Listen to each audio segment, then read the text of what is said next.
Hello dear student, তোমাদের upcoming যারা মাধ্যমিক দিবে তাদের জন্য বহুরূপী থেকে কিছু সাজেশন নিয়ে এসেছি। এই সাজেশন গুলো হচ্ছে এমসিকিউ এসিকিউ, যেমন 1 নম্বরের প্রশ্নে। তাই এইগুলো তুমি যদি দেখে থাকো, এখান থেকে তোমাদের যদি এমসিকিউ কোনো প্রশ্ন এসে থাকে তাহলে তোমরা এখান থেকে দিব্যি লিখতে পারবে, কারণ এই কটা সাজেশনের ভিতরে তোমাদের একটা প্রশ্ন আসবে না।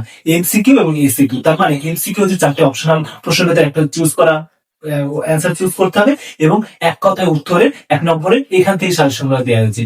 কিন্তু বিগত বছরে কি এসছে প্রশ্ন? বিগত বছরে 2026 সালে প্রশ্ন এসেছে, দেখো আমি বলছি, প্রশ্নটা হচ্ছে এমসিকিউ থেকে প্রশ্ন এসেছে।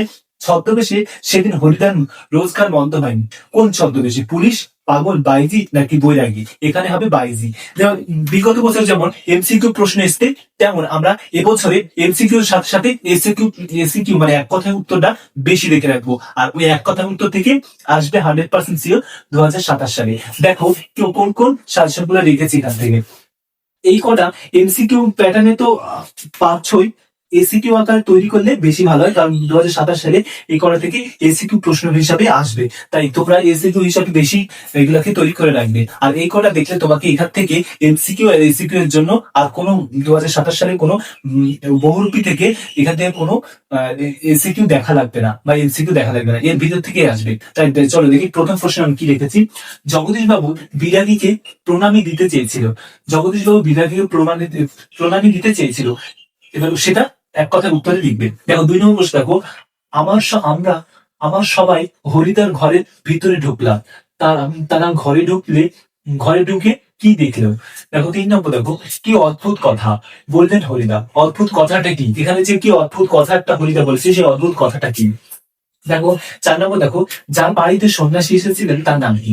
যার বাড়িতে সন্ন্যাসী এসেছিলেন তার নাম কি? তারপর 5 নম্বর, দেখো পরম সুখ কাকে বলে জানেন? বক্তা পরম সুখ বলতে কি বুঝিয়েছেন? 6 নম্বর, দেখো পুলিশ সেজে হরিদার দাঁড়িয়েছিলেন। কোথায় দাঁড়িয়েছিলেন পুলিশ সেজে? সেটাই এক কথার উত্তরে লিখবে। 7 নম্বর, দেখো আক্ষেপ করলেন হরিদা। হরিদার আক্ষেপ করার কারণ কি?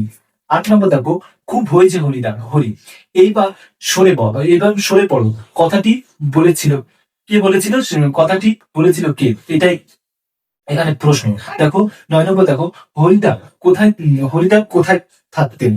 এবং 10 নম্বর, দেখো বিচিত্র সব ছদ্মবেশে ধারণ করে বহুরূপী সাজতেন।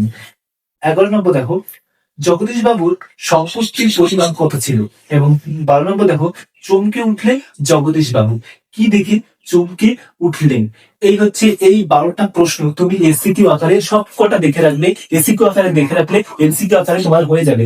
আর এর বাইরে কোনো এসিকিউ প্রশ্ন আসবে না। তোমাদের এখান থেকে 5 মার্কের প্রশ্ন 2027 সালে আসা খুবই চান্স আছে, কারণ বিগত বছরে এখান থেকে কোনো 5 মার্কের প্রশ্ন দেয়নি। তাই এবছর এখান থেকে 5 নম্বর প্রশ্ন আসাটা 100% শিওর আসবে। এবং হচ্ছে কি, এখান থেকে 3 নম্বরের প্রশ্ন দিয়েছিল 2026 সালে। তাই 3 নম্বরটাকে একটু যদি স্কিপ করে যায়, দিতেও পারে, না দেওয়ার কিছু কারণ নাই, কারণ দিতেও পারে। তাই আমরা 5 নম্বর সাজেশন এবং 3 নম্বর সাজেশন দেবো। কিন্তু এখানে 5 নম্বর সাজেশন এবং এসএকিউ মানে এক কথায় উত্তর নয়, এইগুলা খুবই ইম্পর্টেন্ট। মানে এখান থেকে যদি দেয় তো এইখান থেকে ভাববে বোর্ডের প্রশ্নগুলো। আর এই প্রশ্নগুলো দেওয়া অনেক অ্যানালাইসিস করা এবং বিগত বছরের প্রশ্নকে অ্যানালাইজ করে এবং অভিজ্ঞ স্যার দ্বারা এই প্রশ্নগুলো নিয়ে তোমাদের সাজেশন গুলো দেওয়া। আমাদের প্রত্যেকটা অধ্যায়ের জন্য এরকম ভাবে সাজেশন দেওয়া আছে। তুমি যদি ওইগুলা দেখো তাহলে বিশেষ করে সেখান থেকে যে প্রশ্ন আসে না কেন তুমি পাবে। এটাই হচ্ছে আমাদের গ্যারান্টি যে তোমরা মাধ্যমিকে 2027 সালে এর বাইরে থাকবে না। তাই তোমরা অবশ্যই বিগত ভিডিওগুলো তোমরা দেখে রাখবে এবং সেগুলো তোমরা আয়ত্ত করে রাখবে তোমাদের মাধ্যমিকের জন্য। All the best.